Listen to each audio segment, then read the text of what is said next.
Ang programang ito ay rated SPG. Striktong patnubay at gabay ng magulang ang kailangan. Maaaring may masiselang tema, lengguwahe, karahasan, sexual, horror o droga na hindi angkop sa mga bata. Hindi nagugustuhan ni Amado ang pinaggagawa ni Aurora, pinagbabawalan siyang makita ang kanyang anak. Batid naman ni Amado na magagalit itong si Aurora sa kanyang gagawin kapag suwayin niya ito.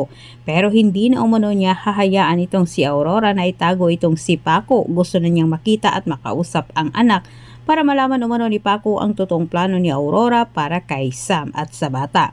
Naghihintay lang ng tamang pagkakataon itong si Paco para malingat itong si Aurora at para mapasok din niya ang pinagtataguan ni Paco.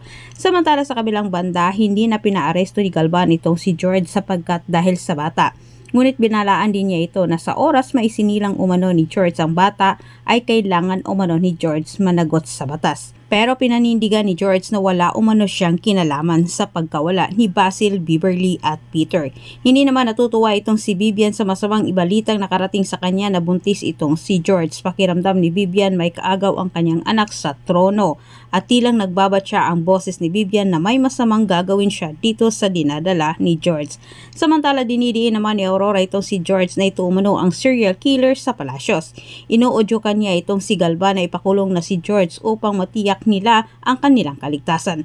Ngunit ipinagtanggol ni Galvan itong si George. Sabay sabi na hindi umano niya ito magagawa dahil nagdadalang tao itong si George. Nagulat na lang itong si Aurora at sabay sabi paano umano nangyaring nabuntis itong si George na si George mismo ang nagsabi sa kanila na siya'y baog. At habang abala naman itong si Aurora nakipagtalo kay Galvan patungkol kay George ay palihim na pinasok naman ni Amado ang pinagtataguan ni Paco. Parehong nagulat ang dalawa. Kinamusta ni Paco si Sam kay Amado at sinabi din niya ito kung nasaan si Sam. Pero hindi nakapagpigil itong si Amado at binisto niya itong si Aurora. Sinabi niya kay Paco ang totoo na wala na si Sam sa mansyon at lumipat na ito sa kabilang bahay sa kadahilanan may nagbabanta sa buhay umano ni Sam.